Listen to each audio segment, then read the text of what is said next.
Hi, welcome to Think Tech. We're raising public awareness about technology, energy, diversity, and globalism.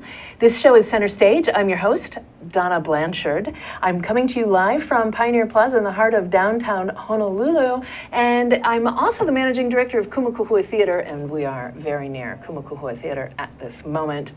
I'm excited to tell you that my guest today is Miss Venus Trombley. She is one of the vocalists from the metal band Bone Canyon here in Hawaii. We're going to talk with Venus about the band, the music scene, and her background in music career. So welcome, Venus. Hello, Miss Donna. Thank you so much for having me. Hi, guys. I'm so happy to have you here. Happy to be here. You're like, Bone Canyon has been around for a long time. It's sort of a mainstay. Yeah, about 3 years. Yeah. About 3 years, yeah. You've played some pretty big gigs. We have, luckily, yes. Yeah, you just recently had a little tour. We'll talk about all of this. Okay, great, yes. And I think of you as kind of like one of the grand dames of the metal music scene here in Hawaii. I do. So I'm happy to get to know you a little bit.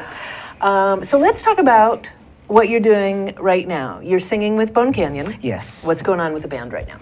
Well, we just picked up Miss Caitlin Bunner to do drums for us. So we're in the process of like working her into like the songs that are already written.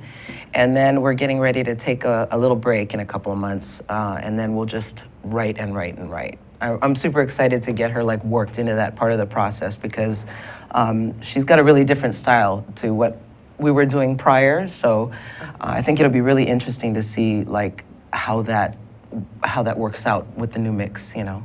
Oh, so, yeah. Let's break that down a little bit. Sure. Then, when you, we've had Kevin T-Bone Boning on the show before. Mm-hmm. He was your past drummer, and you two have moved on in different directions. He He and the band.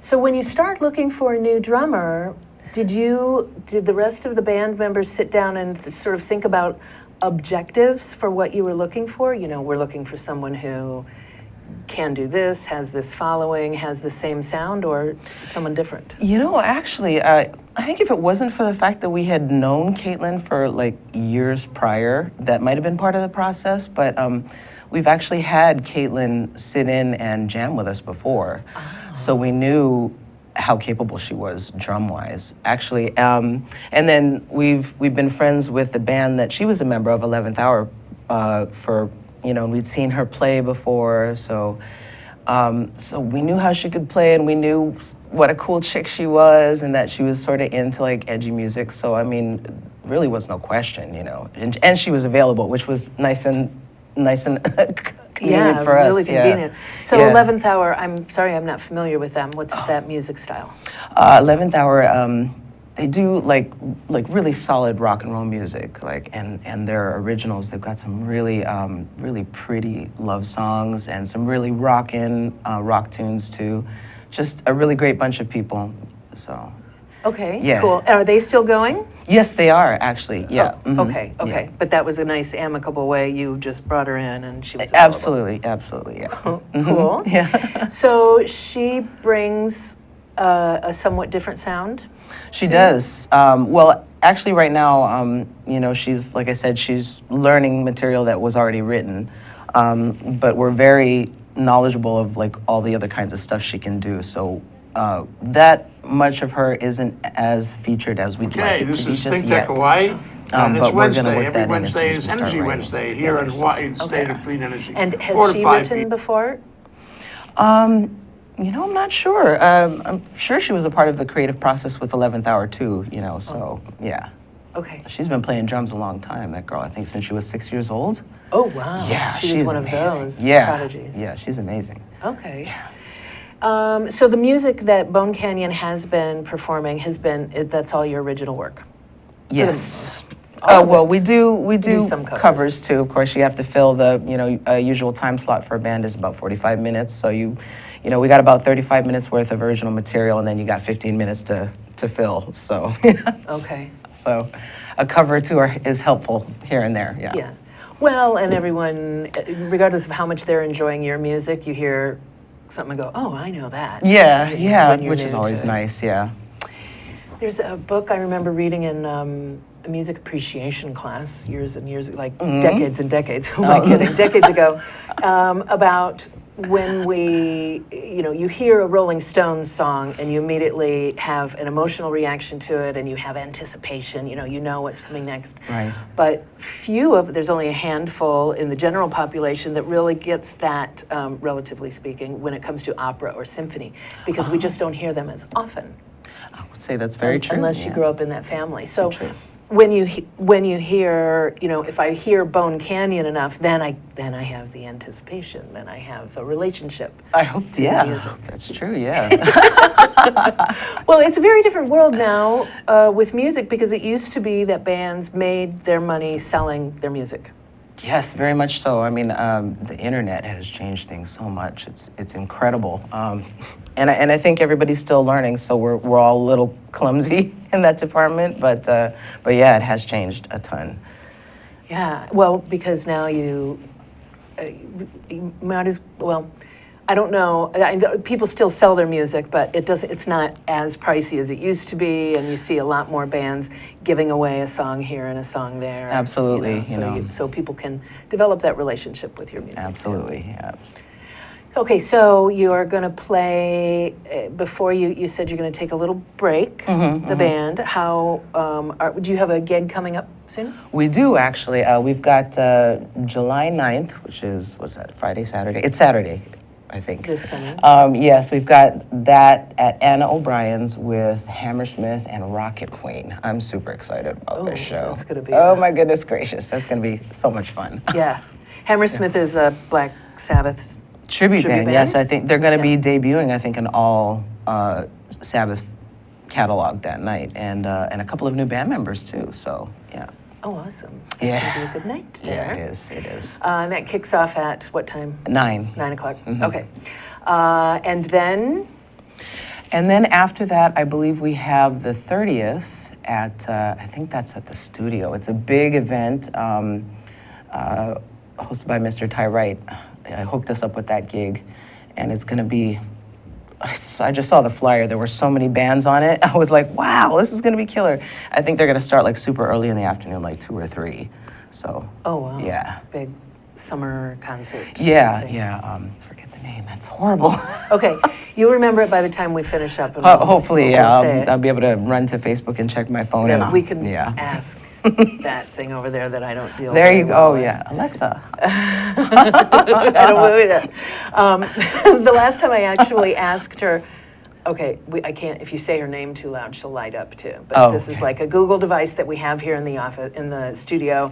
And if you ask it questions, many of the hosts apparently have a lot of luck with it. For me, I do not. And the last time I did this on air, I was sorry about it because she just kept talking. Oh, no.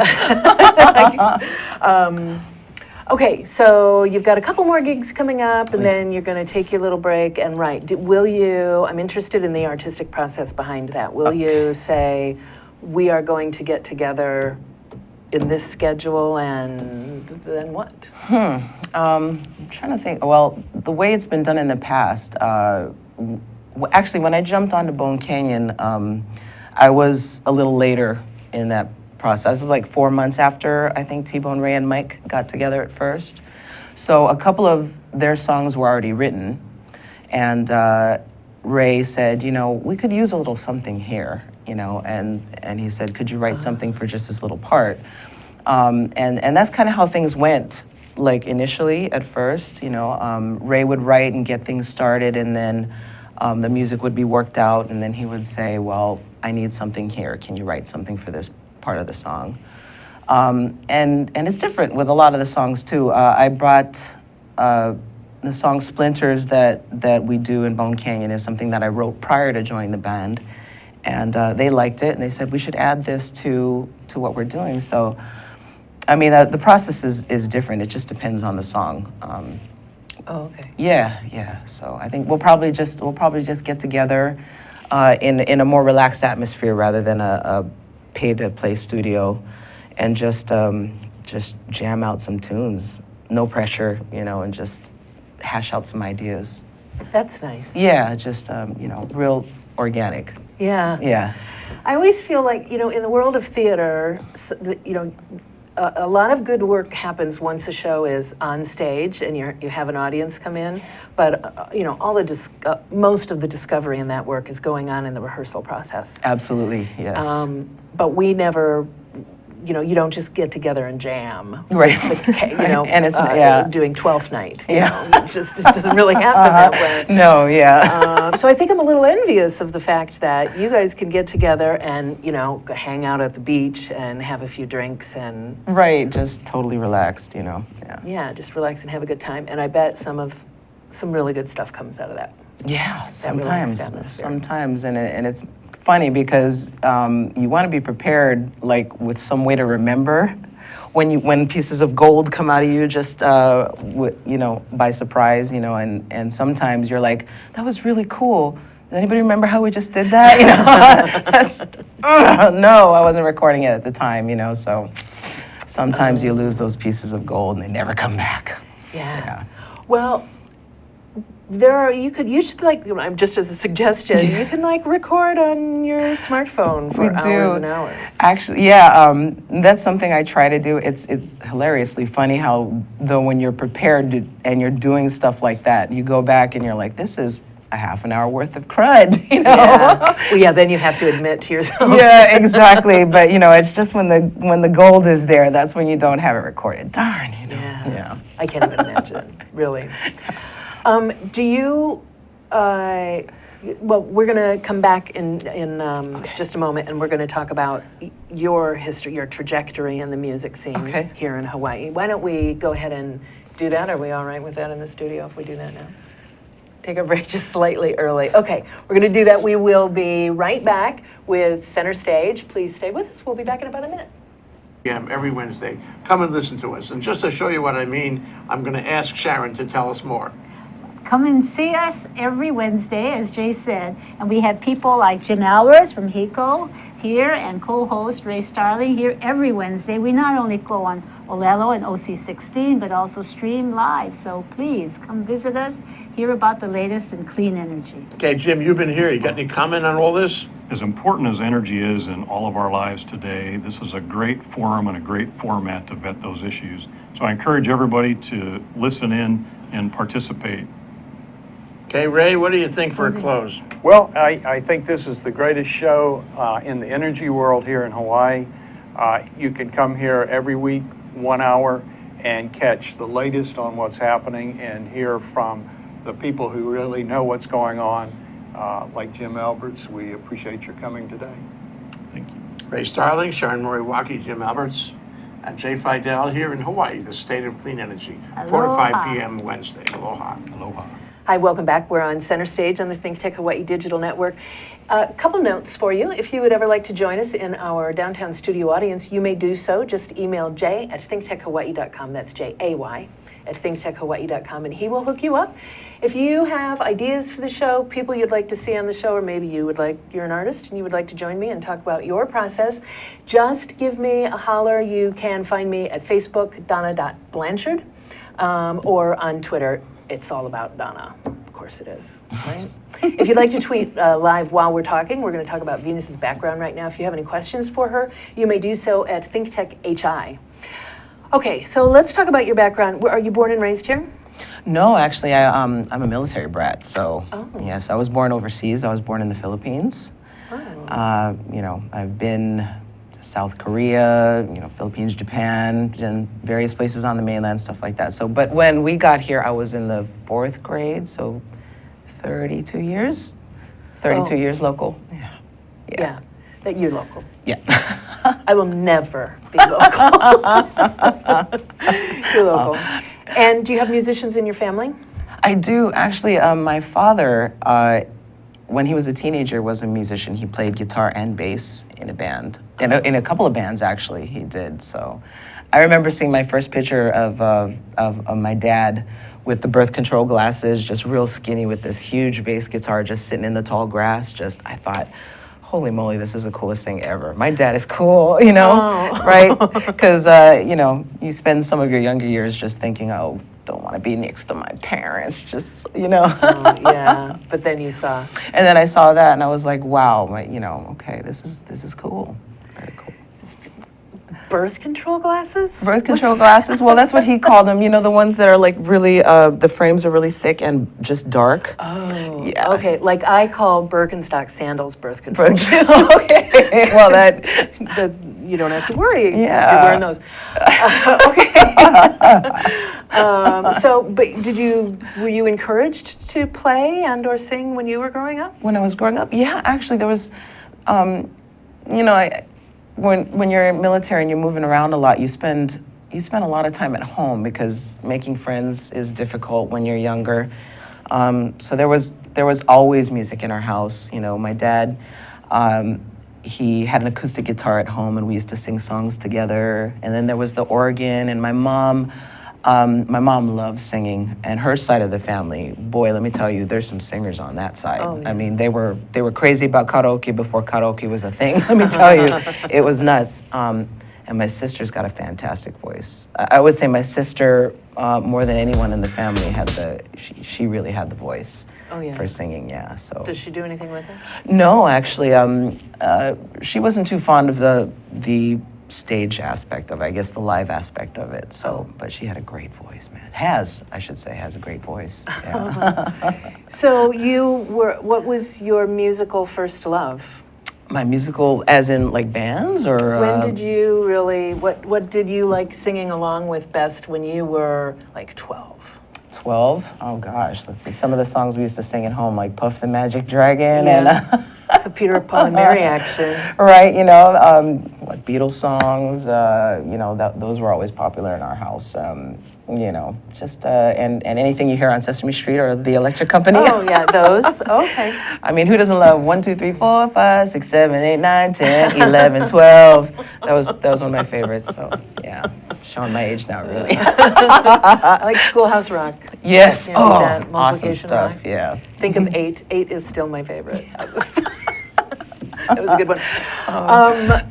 Yeah, I grew up with parents probably, older than yours, so I grew up listening to like Elvis and, 50s Go Jimmy Go, stuff like that, cool, and singing yeah. along with them. And we were also a church family, so the reason I ask, I grew up doing those like Martin Luther 3rd and 5th harmonies. You know what I'm Oh, talking good about? stuff. Yeah. Still can good hear stuff, that in my yeah. head when I Wow. hear music. So were you involved in music in school?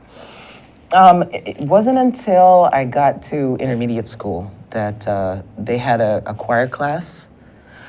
So I took the choir class, and that's when I started singing anywhere outside of my house. So that was really fun because that was where I was exposed to harmonies for the first time. So I would learn that in school, and then I would rush home and tell my sister, you gotta sing a couple of notes above this, and match me. She got amazing at it, and we used to do that at home all the time. It was just something we did all the time at home, and it all started with that class. Yeah.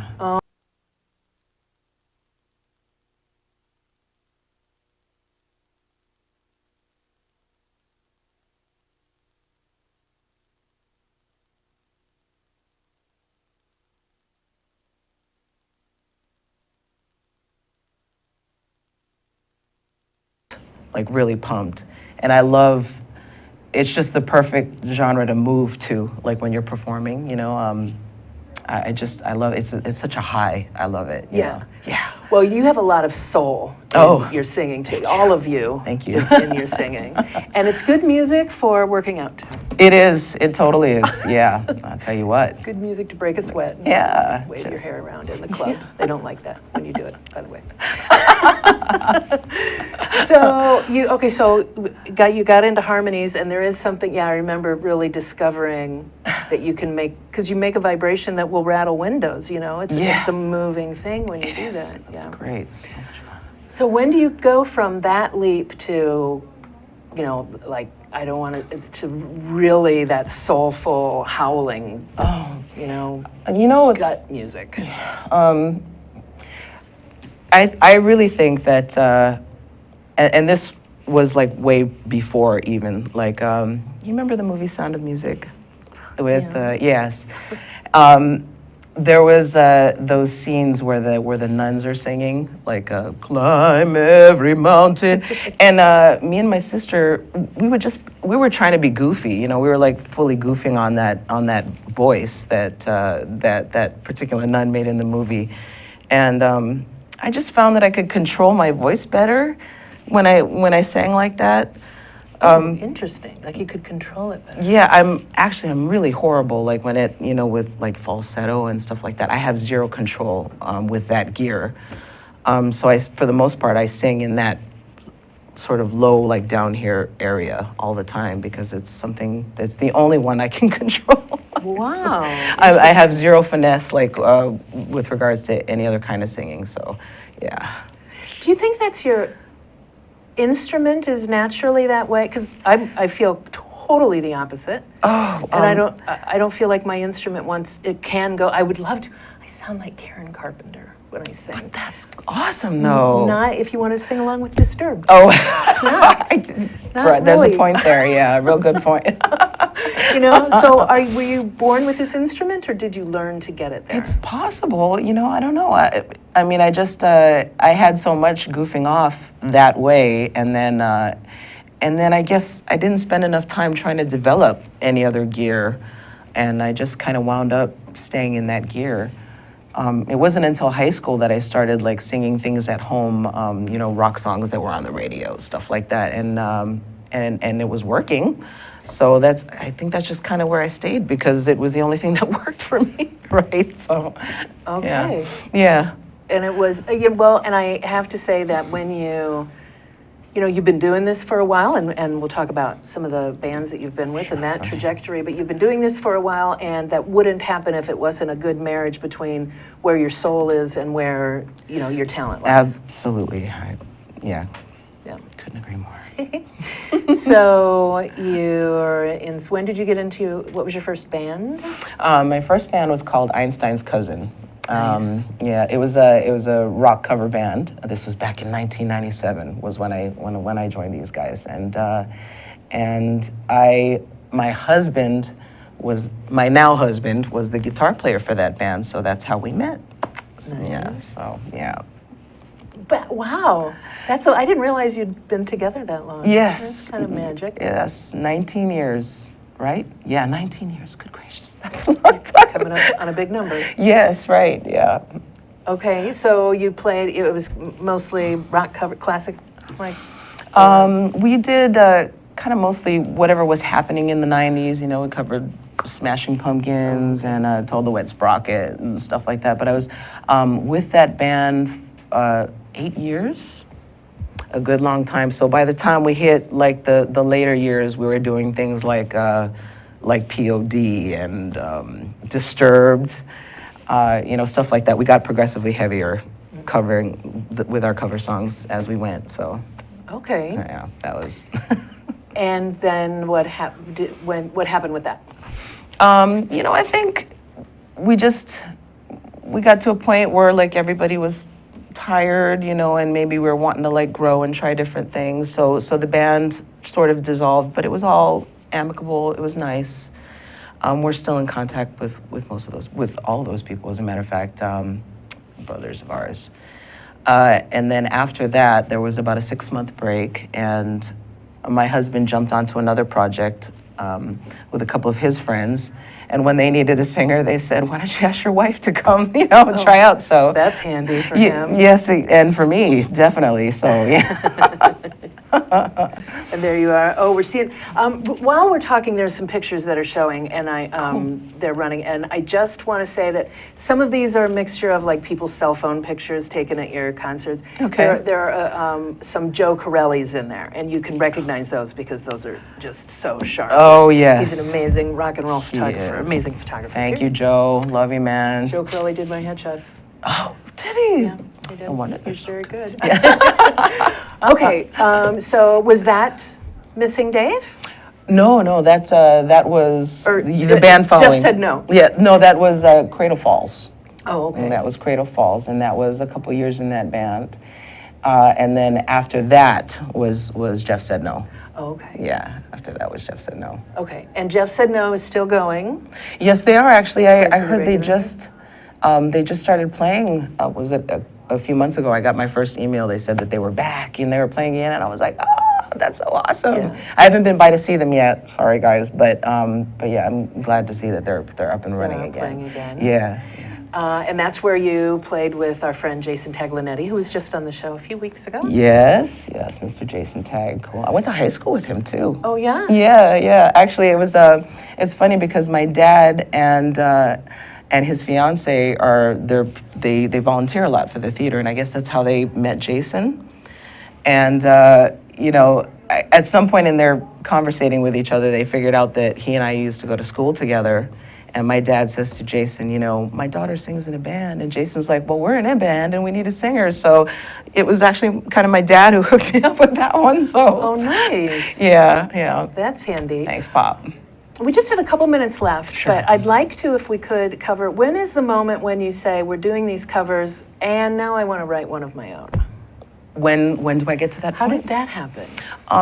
Well, it helps to have people that can play music because writing at home by myself is just so discouraging. I know 4 chords and that's it, which it's not good.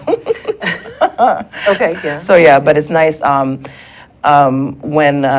we do happen to be recording and our guys they'll jam an idea. And somewhere in there, there'll be 10 seconds that are like, wow, that was awesome. And I'll take that home and I'll listen to it. And if something comes to mind, I'll jot something down. And before the next practice, I'll say, guys, hey, you want to try something? Like, I think I got something, So I think the inspiration comes whenever there's something awesome to work with for me. So it comes out and then you can kind of build around it. Yeah, exactly, yeah. It's interesting. Not everyone is going to be able to make that leap to write. And, like, it's the same with theater. I can act or direct, but I cannot write. I've tried. Oh. So when you make that leap, that's also in your now somewhere. I guess, I think, I've written some doozies in my time, though, let me tell you. So, sometimes I got it and sometimes I just don't, but I feel lucky when I do get it right. Okay, well, I'm sorry we have so little time. I just got the message to wrap it up. We No didn't even- worries. Well, let's just say this. You can, if you go to bonecanyon.com. Yes. Is that your website? Bonecanyon.com. You can see about when you're playing. You're on Facebook. You're on Reverb Nation. You can listen and Yes. purchase music there too. Mm-hmm. And thank you so much for being here. Thank you for having I me. appreciate the opportunity to talk with you one-on-one. It's nice. It's really handy having a show. It is. I recommend it. It is. I recommend it to everyone. Thank you very much for being here. There are a few other people in the studio I would like to thank.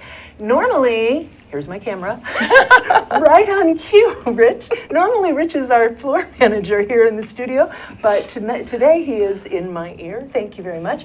Zuri Bender, our studio overlord, is in the studio with her. Thank you very much. And also, we have our 2 interns here, Emily and Diamond, right over there. Thank you very much, girls. And I would also like to thank Jay Fidel, who somehow manages to put all of this together. We will see you next week here on Center Stage. Bye.